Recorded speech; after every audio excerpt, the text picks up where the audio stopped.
अस्सलाम वालेकुम जी, मैं हूं अदील राजा। आप देख रहे हैं मेरा यूट्यूब चैनल। सबसे पहले तो आपने सब्सक्राइब ज़रूर करना है और मेरे को अपन को फीडबैक आपने ज़रूर देना है, क्योंकि फीडबैक की अशद ज़रूरत रहती है। आपको मेरा स्टाइल पसंद आ रहा है, कंटेंट पसंद आ रहा है, जो ख़बरें पसंद आ रही हैं वो आप मुझे ज़रूर बताते रहिएगा ताकि मैं अपने आप को इम्प्रूव कर सकूँ। वैसे तो मैं बड़ा ही कोई परफेक्ट किस्म का आदमी हूँ, लेकिन फिर भी कोई मसला नहीं है, मैं इम्प्रूव करने की अपने आप को थोड़ी बहुत कोशिश कर सकता हूँ, तो वो अपन कर लेगा।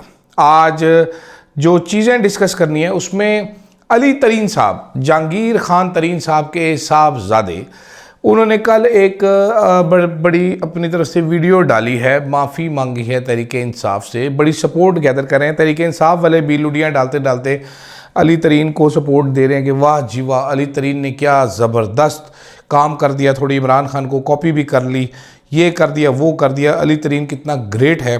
तो ज़रा उस पर मैंने बात करनी थी। ज़रा तहरीके इंसाफ वालों की अकल में भी कभी कभी मातम करना का दिल करता है, तो थोड़ा सीना को भी कर लेंगे हम तहरीके इंसाफ वालों के ऊपर। साथ साथ जनाबे वाला पीपल्स पार्टी के दो गवर्नरान आज बैठ के दुख का इजहार कर रहे हैं कि मुलाकात की इजाज़त होनी चाहिए। जनाब आपके प्यारे हमारे कौन साहब हैं जी, सुहेल अफरीदी साहब, सुहेल अफरीदी साहब को मुलाकात की इजाज़त दे दें जी इमरान खान से। क्या हवा बनाया हुआ है। और देखें जी, हुकूमत तो चलानी है तो ऐसे तो करना है, तो अपनी सफाइयाँ भी कोई फुद्दू किस्म की पेश की, उस पर भी बात करना चाहता हूँ मैं। जस्टिस अतर मिनल्ला साहब का क्या करना है। अब यही अफरीदी साहब बैठ के सोच रहे होंगे कि अदा मैं की कराएं, बाबेदा कितों रिटायर होएगा, की कराएं, जिधर जाता है छिक जाता है। वो आपको वाक़या सुनाते हैं आज क्या हुआ है, और उसके बाद कुछ मेरी प्रेडिक्शन है। वक्त से पहले खबर आपको देंगे, देखते हैं उस पर क्या होता है। खैर, अली तरीन साहब से शुरू करते हैं। अली तरीन साहब को पीसीबी ने नोटिस भेज दिया। अली तरीन साहब ट्विटर पे आके पीसीबी की बिस्तियाँ करते थे कि ये नालायक हैं, ये नकम्मे हैं, ये नकट्टू हैं, क्रिएटिविटी की कमी है, इनको ये कमी है, इनको वो कमी है, ये बोंगियाँ मारते हैं, ये शोंगियाँ मारते हैं। तो पीसीबी ने इनको लीगल नोटिस भेज दिया और साथ साथ कहा है कि जनाब हम आपका फ्रेंचाइज कैंसिल कर देंगे, मुल्तान सुल्तान आपसे वापस छीन लेंगे, ना सिर्फ ये बल्कि आपको ब्लैक लिस्ट कर देंगे ताकि आप आइंदा कोई टीम ना ख़रीद सके। अली तरीन साहब का स्टाइल थोड़ा मुख्तलिफ है। वो जहांगीर तरीन की तरह गरीब पैदा नहीं हुए थे, वो एक अमीर बाप के बेटे हैं। तो उन्होंने आगे से पीसीबी को जुगते लगाई और अपनी तरफ से एक वीडियो डाली जो कि बहुत फनी थी। इस पर पीटीआई वाले वाह वाह कर रहे थे। उन्होंने फिर माफ़ी भी मांगी। मेरा ख्याल है अली तरीन साहब को एक और माफ़ी मांगने की ज़रूरत है। वो माफ़ी किस चीज़ की मांगनी चाहिए अली तरीन साहब को, वो मैं आपको समझाता हूँ। माफ़ी किस चीज़ की मांगनी चाहिए। NA 155 लोधरा, ये था जी जहांगीर तरीन साहब का इलाका, जहाँ से जहांगीर तरीन साहब बुरी तरह ज़िल्ल रुस्वा होकर हार गए। जहांगीर तरीन साहब को जिताने के लिए क्या क्या पापड़ बेले पड़े वो मैं आपको बताता हूँ। यहाँ पर पीटीआई के जो जीते हुए कैंडिडेट थे उनका नाम था मियाँ शफीक, जिन्होंने जीत जाना था ये इलेक्शन। बड़े शरीफ आदमी थे, शफीक आराई शायद इनको कहा जाता है। असल मुकाबला इनके और नून लीग के दरमियान था। तो जनाबे वाला, लेकिन मियाँ शफीक के भतीजों को अगवा कर लिया गया। फिर मियाँ शफीक को कहा गया कि आप एक प्रेस कॉन्फ्रेंस करेंगे कि मैं तहरीके इंसाफ छोड़ रहा हूँ, तो आपके भतीजों को छोड़ देंगे। तो उन्होंने एक 1.5 मिनट की वीडियो बयान जारी किया जिसमें कागज़ से देख के पढ़ रहे थे और फिर उनके भतीजों को छोड़ दिया गया। जहांगीर तरीन का रास्ता साफ़ किया गया, लेकिन तहरीके इंसाफ सदा की ढीठ थी। तहरीके इंसाफ ने क्या, नहीं, तहरीके इंसाफ वालों ने यहाँ पर एक और बंदा खड़ा कर दिया जिसका नाम था आमिर इकबाल शाह। आमिर इकबाल शाह को धमकियाँ लगाई, आमिर इकबाल शाह की भी गैस निकल गई। फिर एक खातून को खड़ा कर दिया गया। इलेक्शन से एक दिन कबल वो खातून भी छोड़ गई, मुझे उनका नाम अब भूल गया, बड़ा बीबा सा उनका नाम था। तो सिर्फ एक रात पहले तहरीके इंसाफ ने आखिरी दिन एक बंदा खड़ा किया इधर, जिसको नॉमिनेट किया कि ये हमारा कैंडिडेट है। जो तीसरा बंदा उन्होंने करा हुआ था, सोशल मीडिया पे ऐलान किया, उसका नाम था राव कासिम। राव कासिम साहब CD 70 पे फिरते थे, काले वो रंग के थे और काली वो ऐनक लगाते थे। रिजल्ट क्या आया जी, अगले दिन रिजल्ट आया, राव कासिम को 53,000 वोट मिले और जहांगीर तरीन 46,000 वोटों से हल्का हार गई। नून लीग के पास सीट चलेगी जनाबे वाला। मेरा ख्याल है अली तरीन साहब को ज़रा सपोर्ट गैदर करने से पहले ज़रा माफ़ी मांगनी चाहिए कि मेरे पिताजी ने क्या क्या गलत कारियाँ की हैं। आपके पिताजी का एक मुलाजिम जिसका नाम ओन चौधरी है, उसने इद्दत केस में गवाही दी, ठीक है।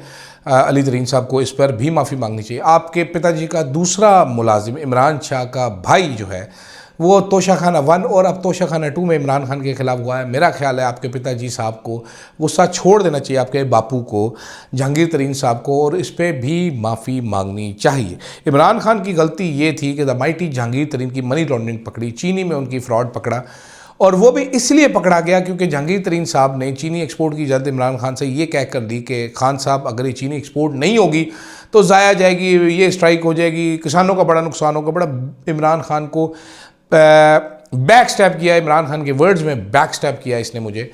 और उसके बाद जब इंक्वायरी शुरू हुई तो जहांगीर तरीन साहब लपेटे में आ गए। फिर उसके बाद जहांगीर तरीन साहब ने जनरल बाजवा, जनरल फैज़ से सिफारिशें करवाई। इमरान खान ने कहा मैं नहीं छोड़ूंगा। और फिर उसके बाद जहांगीर तरीन साहब ने अपना एक ग्रुप खड़ा किया, आपको prestige history as you know. फिर अपनी पार्टी खड़ी की, जिस पार्टी में फवाद चौधरी साहब, इमरान इस्माइल, अली जैदी साहब, आमिर कियानी साहब, ये सारे जोक दर जोक भेजे गए और सारे बुरे तरीके से जलीलो रुसवा होकर निकले वहाँ से। आखिर में रह गया ओवन चौधरी और अलीम खान, इस पार्टी के दो चेहरे रह गए जो आज भी पार्टी चला रहे। जहांगीर तरीन साहब शर्मिंदा होकर सियासत ही छोड़ गए, इतनी बुरी उनके साथ हुई। तो अली तरीन साहब को इस पर भी माफ़ी मांग लेनी चाहिए, मेरा ख्याल है माफ़ी मांगनी बनती है।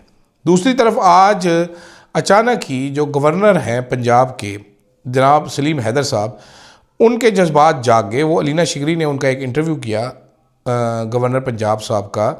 गवर्नर साहब का जो इंटरव्यू था, इसमें गवर्नर साहब अचानक ही जनाब जमहूरियत के अलमबरदार भी बन गए, जमहूरियत के चैम्पियन भी बन गए, और जो जमहूरी तरीन लीडर बन गए। पीपल्स पार्टी जो है एकदम से जमहूरी हो गई। जनरल सलीम हैदर साहब कहते हैं कि चीफ मिनिस्टर अगर सुहेल अफरीदी अगर इमरान खान को मिल लेंगे तो कौन सी क़यामत आ जाएगी। जमहूरी मामलात को जमहूरी तरीके से हल करना चाहिए। मामलात जो गैर जमहूरी तरीके से हैंडल किए जा रहे हैं पॉलिटिकल लोग करें, लेकिन गैर जमहूरी जहन से करना चाहिए, हमें जमहूरी जहन के साथ करना चाहिए। तो हमने फिर सोचा कि ये गवर्नर साहब को, बाय द वे अलीना शिगरी साहब का एक यूट्यूब चैनल भी है अलीना शिगरी का, आप वो ज़रूर फॉलो कीजिए, आपको बहुत इंटरेस्टिंग एंगल मिलेगा खबरों का। बहुत दलेरी के साथ वो खबरें करती हैं और ज़बरदस्त तरीके से एनालाइज़ करती हैं चीज़ें। इतनी डेप्थ के साथ मैं नहीं करता, मैं ज़रा सतही बात करता हूँ। तो अगर आपने डेप्थ देखनी हो किसी की एनालिसिस की और एक डिफरेंट एंगल के साथ चीज़ों को देखना, वो चीज़ें जो बड़े बड़े एंकर छोड़ जाते हैं, बारीक बीनी से वो उठाती है, तो ज़रूर देखिएगा। तो जनाब हमने फिर ज़रा तफ्तीश और तहकीकात शुरू की तो हमें पता चला कि सुना है जी पावर शेयरिंग में पीपल्स पार्टी को कुछ मिल नहीं रहा, क्योंकि शहबाज शरीफ साहब ने जो रिकॉर्ड कायम किया है, अगले कहते हैं ये फिट है, ये बिलावल साहब इतना नहीं कर सकते, जरदारी साहब से भी नहीं हो पा रहा, तो ये फिट ये चलेगा। तो अब आने वाले दिनों में आप थोड़ी चीन थोड़ी पैं देखेंगे पीपल्स पार्टी की तरफ से, पीपल्स पार्टी के सिंध साइड से नहीं, पीपल्स पार्टी पंजाब साइड से। कभी गवर्नर साहब कोई शुरली छोड़ देंगे, किसी दिन कायरा साहब के जज्बात जाग जाएंगे, कभी चंद साहब आ जाएंगे, आखिर में चौधरी मंजूर साहब आ जाएंगे, वरना मुर्तज़ा हसन साहब तो हैं ही हैं, वो ये शुरलियाँ छोड़ते रहेंगे। तो पीपल्स पार्टी की ये 5 साढ़े 5 शुरलियाँ पंजाब से चलती रहेंगी। हुकूमती हल्के कहते हैं कि जनाब पीपल्स पार्टी चाह कर भी हुकूमत छोड़ नहीं सकती, पूरी हिस्सेदार है, मज़े पूरे ले रही है, ये बदनाम नहीं हो रही। लेकिन ग्राउंड पे सूरत हाल मुख्तलिफ है। जो गाली नून लीग को पड़ती है वो गाली साथ ही पीपल्स पार्टी को भी उतनी ही पड़ती है। पीपल्स पार्टी कम महसूस करने की कोशिश कर रही है, दैट इज़ अनदर प्रॉब्लम कि वो महसूस कम कर रहे हैं, वरना गाल इन्होंने चंगी शकील गाड़ी पंजाबी च पै रही है जनाब, रख के ठुक के पै रही है, वो महसूस ना करें तो अलग बात है। देखें कभी ज़मीर जागता है उनका कि नहीं जागता। मेरी इतलात के मुताबिक तो 27वीं यानी तरमीम पे बिलावल साहब सलूट करेंगे बेहतरीन किस्म का और कहेंगे मैं मज़ीद स्मार्ट होने के लिए अमेरिका जा रहा हूँ, फिर कुछ अर्से बाद अमेरिका से वापस आ जाएंगे। देखते हैं उस पर क्या होता है। साथ साथ जनाब याया अफरीदी के लिए एक दर्द सर बना हुआ एक बंदा जिसका नाम है अतहर मिनल्ला, जस्टिस अतहर मिनल्ला। जस्टिस अतहर मिनल्ला को बड़े अरसे से किसी अहम नौयत के केस में नहीं लगाया जा रहा, उनको क्रिमिनल उसमें केसेस में लगाया हुआ है कि आप ये करेंगे परमानेंट जी, आप ये करेंगे। लेकिन जस्टिस अतहर मिनल्ला साहब कहाँ बाज आते हैं। जस्टिस अतहर मिनल्ला साहब ने आज एक केस में छिक दिया जनाब दोबारा फिर। अब मुझे लगता है कि परेशान बैठे होंगे जज साहब कि क्या करूं इसका, याया अफरीदी साहब परेशान बैठे होंगे। ये था मावराए अदालत हरासती कत्ल फसाद फिल अर्ज़ उन्होंने करार दिया है। मैं बहुत ज़्यादा डिटेल में नहीं जाता फैसले की। इन्होंने इख्तलाफी नोट लिखा है, क्या उसका नाम है, अतहर मिनल्ला साहब ने एक बड़ा सा इख्तलाफी नोट लिखा है। मैं आपको पहले इनकी कुछ बातें सुनाता हूँ, उसके बाद मैं आपको बताता हूँ केस का फैसले में तो खैर जो मुलजिम था उसकी मौत को सजाए मौत को बदल के उम्र कैद में तब्दील किया गया, लेकिन जस्टिस अत्तर मिनल्ला साहब ने शहरी को फायरिंग से कत्ल वाले एहलकार की अपील खारिज की। उन्होंने कहा जी मोहम्मद हयात नामी यूनिवर्सिटी तालिब इल्म को एफसी एहलकार ने हिरासत में कत्ल किया।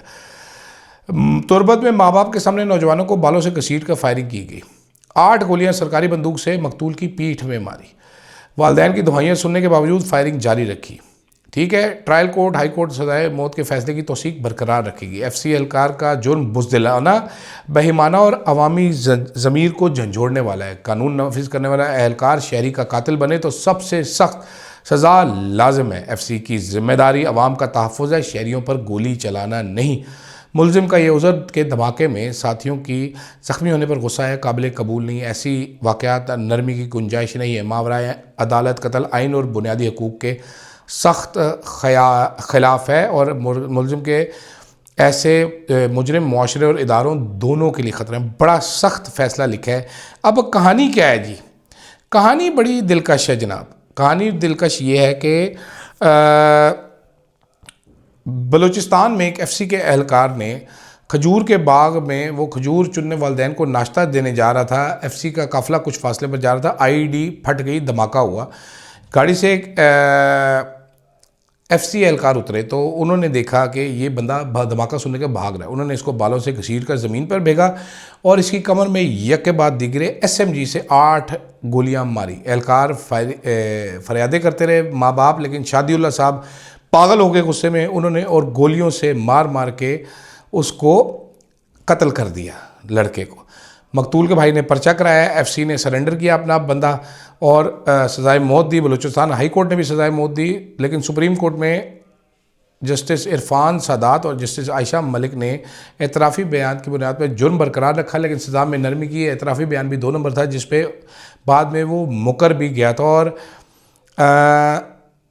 जस्टिस अत्तर मिनल्ला ने इख्तलाफ किया। उन्होंने सज़ाए मौत ना सिर्फ बरकरार रखी बल्कि करार दिया कि एफसी बलूचिस्तान फ़ौज की सरपरस्ती में चलने वाला पैरामिलिट्री फोर्स है। इसका डिसिप्लिन और जिम्मेदारी बड़ी है। एक शहरी को उसके माँ बाप के सामने कत्ल करना और ये कहकर एतराफ़ जुर्म कर लेना कि मैं अपने साथी एहलकारों की वजह से की मौत की वजह से गम गुस्से में था और मकतूल को दहशतगर्द समझकर मार दिया, सज़ा में कमी की वजह नहीं बनता। आजकल मावराए अदालत कत्ल आम हो चुके हैं जनाब। पाकिस्तान में सीसीडी वाले खुलेआम धमकियां लगाते फिरते हैं। आज भी सीसीडी के सरबराह ने एक प्रेस कॉन्फ्रेंस करके धमकियां लगाई। साथ आईजी पंजाब भी बैठे हुए थे। इन दोनों के बारे में मोहसिन बेग नामी एक टाउट सहाफ़ी ने काफ़ी, वो सहाफ़ी तो खैर नहीं है, काफ़ी सारी बातें की हैं। वो मेरा पिछला वीलॉग है कि सीसीडी के सरबराह ये चट्ठा कौन है, सुहेल ज़फ़र चट्ठा कौन है, इनकी पूरी हिस्ट्री मैंने बयान की। इनके पास क्या क्या स्कैंडल्स हैं वो आप देख लीजिएगा। तो आजकल हालात बड़े ख़राब हैं पाकिस्तान के। आप ज़रा ध्यान रखें अगर पुलिस वाला मिले, क्योंकि मुश्तइल होकर गोलियां भी मार देते हैं एफसी पुलिस के एहलकार, और हम कुछ कर भी नहीं सकते, ना कुछ कर पाएंगे। खैर, जनाबे वाला एक अहम तरीन सोर्स ने मुझे कहा है, चंद दिन पहले मैं कह रहा था कि यार ये सब कुछ ठीक नहीं लग रहा है जो हो रहा है पाकिस्तान में, बड़ी अननेचुरल सी फ़िज़ाएँ चल रही हैं। तो उसने आज ना मुझे रब्ता किया। उसने कहा राज साहब आप बड़े सादे हैं, आप बड़े कोई पपलू किस्म के इंसान है, सादे शरीफ नफ्स तरीन आदमी हैं, तो आपको समझ नहीं आ रही। और आप अभी देखिए आगे गर्द आलूद हवाएं, तूफ़ान और गरज चमक 28 अक्टूबर के बाद सही मानों में शुरू हो जाएगा और ये 1 महीने तक चलेगा ये तूफ़ान। मौसम शदीद ख़राब रहेगा, सियासी हालात गर्म रहेंगे, कशमकश हो जाएगी। वो हमारा मौलवी साहब बचपन में दुआ कराते होते, नफ्सा नफ्सी का दौर होगा, क़यामत का मंजर बयान करते थे। उन्होंने जो बातें बयान की तो मेरे को वो मौलवी साहब की दुआ याद आ गई। क़यामत के दिन बाप को नहीं, माँ बेटे को नहीं पहचानेगी और नफ्सा नफ्सी का दौर होगा। तो कहते थे बस कोई किसी को नहीं पहचानेगा, एक बहुत बड़ी पावर गेम शुरू होने वाली है जो कि शुरू है, और 28 के बाद इस पावर गेम में मज़ीद तेज़ी आ जाएगी। आप अपनी बचत कीजिए, मैं अपनी बचत करता हूं, और दोबारा मेरे से फ़ोन पे रब्ता न कीजिए। साथ साथ उन्होंने मुझे ये भी बताया कि सबके फ़ोन कॉम्प्रोमाइज़ हैं। मैंने कहा जी मेरे फ़ोन में केड़ा एटम बम का फार्मूला है। 4 गंदी फिल्में हैं जो मैंने बुरे वक्त के लिए स्टोर करके रखी है कि अगर इंटरनेट ना आ रहा हो तो मैं फ्रेश ना देख सकूँ, मैं पुरानी वाली देख के गुजारा कर लूँ। तो उन्होंने कहा यही आपके ख़िलाफ़ सबसे बड़ा सबूत है, ये एटम बम से भी ख़तरनाक है ये गंदी फिल्में। साथ उन्होंने ये भी कह दिया कि जनाब राब्ता मुनक़ता करने से पहले वो गंदी फिल्में मुझे व्हाट्सएप कर देना, लेकिन मैंने कमीनापन करते हुए नहीं की।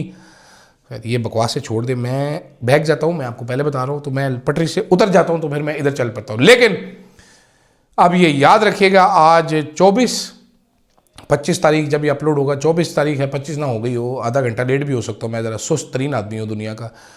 तो हालात जो हैं 28 के बाद ख़राब होने जा रहे हैं। आप देखें कैसे होते हैं, क्या नेचुरल लगता है कि नहीं नेचुरल लगता, लेकिन मेरी पेशेन गोइयाँ आपने ज़रूर याद रखनी है। फीडबैक आपने मेरे को ज़रूर देना है। मेरा दूसरा चैनल द हिडन ट्रूथ भी देखते रहिए, सब्सक्राइब वहाँ पर भी कर लीजिए। आपको इंटरेस्टिंग डिफरेंट वीडियोज़ नज़र आएंगी और आपको मज़ा भी आएगा देखने का। फ़िलहाल मेरे को दीजिएगा इजाज़त। अल्लाह हाफ़िज़।